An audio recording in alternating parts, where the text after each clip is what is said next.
Oh, yeah? Planning on smoking a little dope, having a little premarital sex, and getting slaughtered? It's a joke. It's just a joke. It's a little Crystal Lake levity. Oh. Now is the time in the watch parties where I like to give my closing thoughts. So, I'm just going to come right out and say it. Jason Goes to Hell is not only the only film in the franchise that I love, but it's my absolute favorite of the Friday the 13th films. And to be honest, if Jason is supposed to go to hell, I hope he saved a spot for the haters. So, keep those seats warm. It's funny how the films in this series, from Part 7, The New Blood, the one with Jason versus Carrie, all the way to Jason X, Jason Goes to Space, those are all the films that everyone hates, and yet, aren't those the same ones with Kane Hodder? Is the body swapping plot device stupid? Yes, absolutely. And I'll do you one better. The whole Evil Dead connection, how, Pamela Voorhees got her hands on the Necronomicon, and that's how she brought her son back to life, and that's why Jason's so hard to kill, and he's a Deadite. Like, dude, really? The Deadites are, they're spirits. Yeah, obviously, that not only that, but the way that they attack people, yes, they can, murder and maim, but they have supernatural powers in the sense, first off, they decompose. Jason decomposed over a period of time, a period of sequels. The Deadites, because they are, evil spirit forces, they're able to leap from one body to another via possession. Jason in this is portrayed as a parasite. Look, that's stupid. I agree. I'll never defend that. I realize that director Adam Marcus had no idea what the hell he's talking about, and this franchise existed before Evil Dead came out. So the whole Deadite connection, Necronomicons, Pamela Voorhees using the Book of the Dead to resurrect. Like, there are rules to Evil Dead that don't exist in Friday the 13th, nor even in this one. Like, the parasite is not how the Deadites pass on whatever sickness they possess. In fact, they use possession. I'll never defend that, and I completely agree with that stupid part of this franchise, or of this film. Like, I get it. But, on the other hand, fans, standards? Really? At this juncture? Hold up. Like, when did we begin applying a foreign concept like quality control into a Friday the 13th film? And I would hasten to remind you that Jason Goes to Hell is the 9th film in the series, and now we're going to apply an imaginary measuring stick that these films have to meet? Who invented this? Who came up with that rule? Like, is that what you people think? It doesn't matter what you think!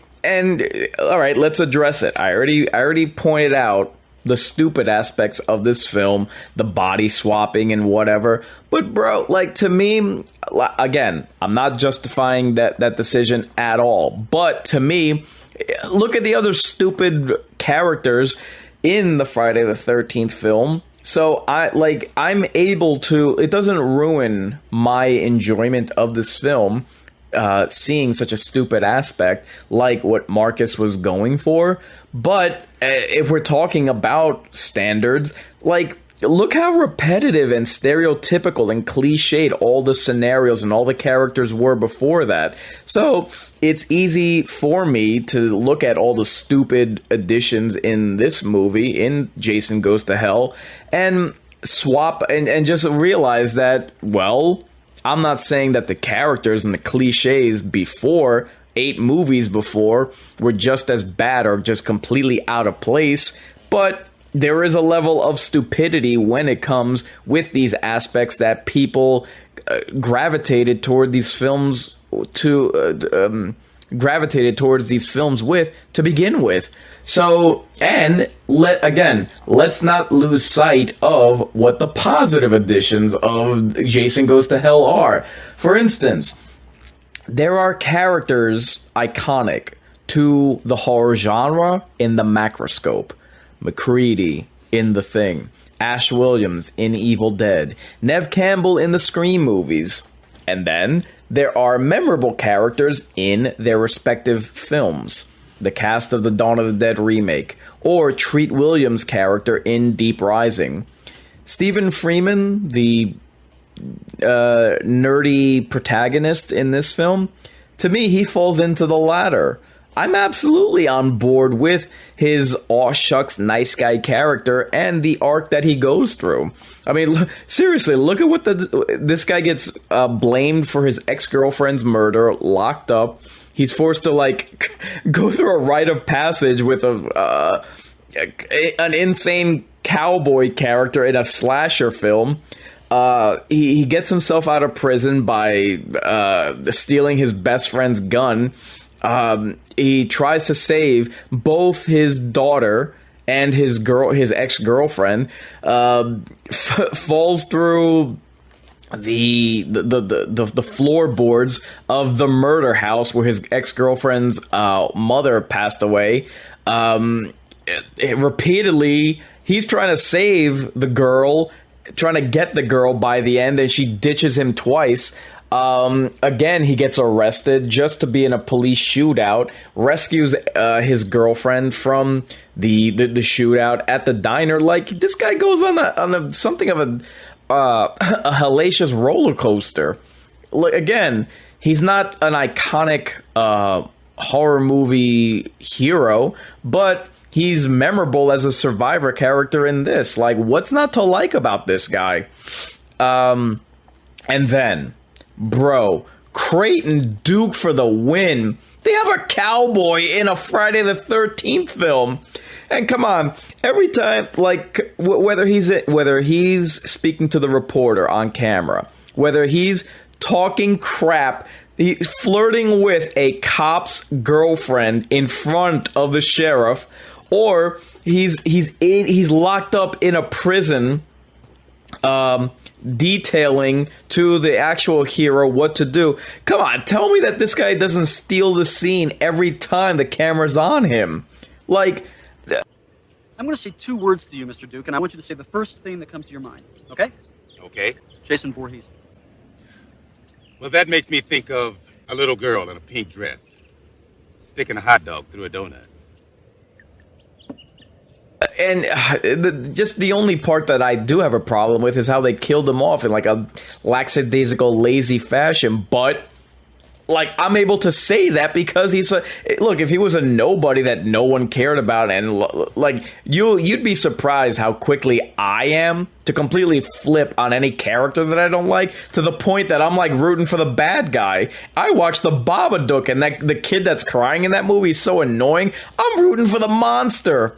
In Jason Goes to Hell, I'm absolutely freaking rooting for Creighton Duke. And the co-writer was talking about how he regretted Creighton Duke just showing up 8 films later. I'm like, bitch, are you serious? 8 films later, they should have had this guy throughout the franchise. Screw Tommy Jarvis. Nobody cares about him. Creighton Duke all day. And to me, I love how, oh my God, I mentioned it throughout the watch party. I love how opportunistic the reporter was. Like, seriously, here's another character I wanted to see more of. The fact that, what was it, 40 minutes of this movie were cut? Jesus! I would have loved to have followed Creighton Duke, or the characters from the diner, or the reporter. Again, like I mentioned during the watch party, I would have, if they were ever to do a reboot of the Friday series, I would love it if the reporter is capitalizing on all the deaths that happen for clicks and clout, and, you know, using the murders as his ticket to get out of Camp Crystal Lake from the small town that it is. You know, he acts as though, oh my God, he's so concerned and about what the effect that all of these murders are having on these victims, and oh the families, and oh this, and oh look how sympathetic I am. But behind the cameras, he's a complete prick. I love that. I wish we could have gotten more of that. You know, talk about characters owning their douchery. And like the way that he acts, and you know, that straight-laced white collar impression that he's got, he just looks like an eel in a suit. And the diner staff, including Joey B. Joey B is so unapologetically white trash, and I absolutely love it. Dude, straight into my veins. Hey, Ma! You really want me to cut these like this? Yes, I do. They look stupid. Well, it's your own dumbass fault. This makes a whole new patty. Hence, the 2-for-1 burger sale. I love that little lady. Don't pretend to be so noble. You should have closed up until after the funeral. Oh, sure, 2 days off with pay, right? Son of a bitch. Ward, let's see what the hell's going on in the station. So don't let him go over there. He's gonna get killed. Shut up. Go on. Ma, What did I say at the last watch party when we were watching Curse of Chucky? The bitchy wife character, I absolutely love when you have a character like that like owns being such a sleazy person. Similar to well, not that case with the reporter, because the reporter's, you know, trying to have like that squeaky clean impression for the cameras, you know, he's got to put his best foot forward.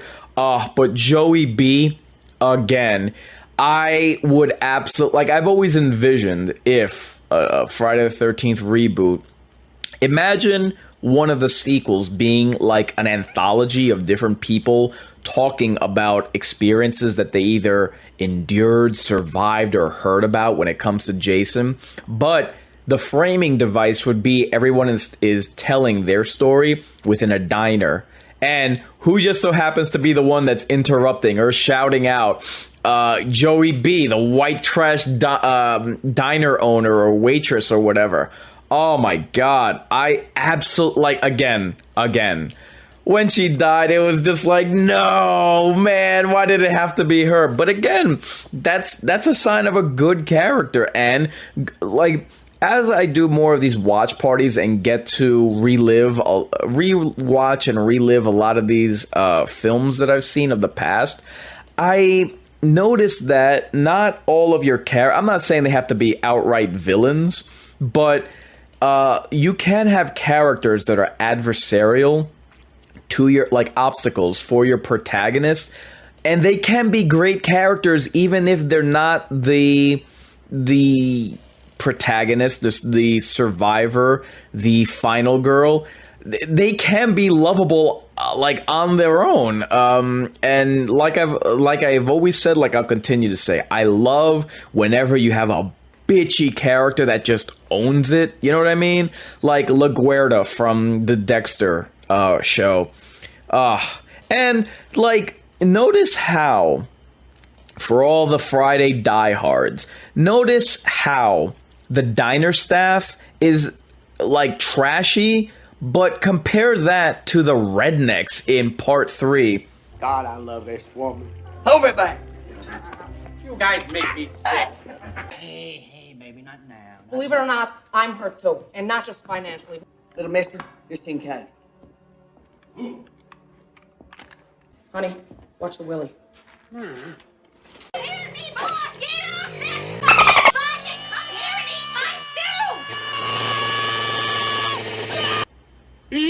It's like, it's night and day again. Like, Joey B is trashy, but like, she owns it, you know what I mean? And there's like, she's so she's so very much in that element that it almost catapults in the opposite direction, where she's endearing, where contrast that up against the rednecks in part 3, and they're just there being stupid. And I'm assuming whoever directed that just has them, I don't know, hey, act like rednecks, do your impression of a redneck. And there's nothing about them that's likable, and they're just there to stand out or stand away from the campers, but still fill out the body count. But they're so annoying and loud and obnoxious in the worst way possible. And it's like, I, for one, am rooting for Jason in that sense. It's like, yes, please kill these characters off as quickly as humanly possible. And again, like, I'm absolutely there for the protagonist here. I'm with him all the way. He's much more memorable than any character that I can even think of. Any final girl of the vast majority of these films in this franchise. Like, Stephen Freeman is his name. Again, like, look at everything he goes through, busting out of jail. And I mentioned during the watch party, like, when he's having his fingers broken by Creighton Duke as something of like a rite of passage. He's freaking out like the way anyone would, having their fingers broken out of position. But right up in that last trial or rite of passage, where he knows it's gonna hurt, but he still extends his hand in order to find out what to do and to stop Jason. That's a character moment. That, you know, there's a level of toughness and intelligence to this character. Like, the second time that he's brought into jail, he does so because his friend mentions that, all right, Steven finds out from his cop friend that his ex-girlfriend is back at the station. So he says, okay, cuff me. So he willingly surrenders his weapon and goes in with his hands cuffed in order to go back to save his girlfriend. So he's going back in a compromised position, and he still manages to, like, when he sees Jason, or whatever body Jason is assuming, he still manages to jump in the air, allow his hands that were behind him to now be in the forward position, grabs his friend's gun, knocks him out, and unloads on Jason. Like, come on, man. Again, if you're on the fence about this movie, really watch this again and again. Hey, I understand if it's, like, impossible for you to divorce yourself from the parasite and the body swapping, but bro, come on, there are things to like about this movie. And again, I'll say it, this has better characters than any Friday the 13th film. Any of them. The protagonist, the cowboy, the diner staff, the reporter. Bro, be serious. The vast majority of the characters in the Friday the 13th films are cookie cutter. You don't give a crap about them. And please don't use the lame excuse or the lame cop-out that you're not supposed to. You're telling me that the addition of characters that you don't want to see die, that would detract from a movie. Guys, be serious. Give this film another chance. I absolutely will defend it to anybody. It's the only movie in this franchise that I like, and I will defend it to the death. Having said that, for those that I've convinced, for those that always love this movie, and especially for those still on the fence, there is a documentary called Hearts of Darkness, The Making of the Final Friday. So, the original director, Adam Marcus, has been at work with this documentary that I absolutely can't wait for it to come out. When it does, I will absolutely do a watch party and a review of it. You know that I'm a sucker for horror documentaries. I absolutely endorse it. Please go to the Facebook channel or the Facebook page for Hearts of Darkness, The Making of the Final Friday. And I believe on Instagram, it's Hearts of Darkness 13. Again, please support this. I'm absolutely down for it. I cannot wait until this comes out. And need I say more regarding this particular film?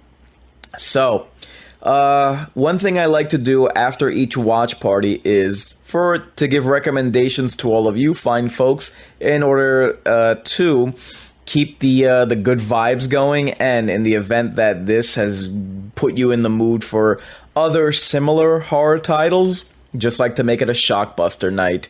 So, I would recommend Army of Darkness. There's your Evil Dead reference. Tales from the Crypt Demon Knight. Has no one ever thought of making a double feature out of Jason Goes to Hell and Demon Knight? Also from the same decade, Child's Play 2, as well as Sleepy Hollow. So, mark your calendars and say your prayers. I've been Inkarnate, offering a word of caution. Fear the worst, so long you recognize who's best. If you're resigned to your fate, time to subscribe to your fears. Warn your friends. Warn everyone.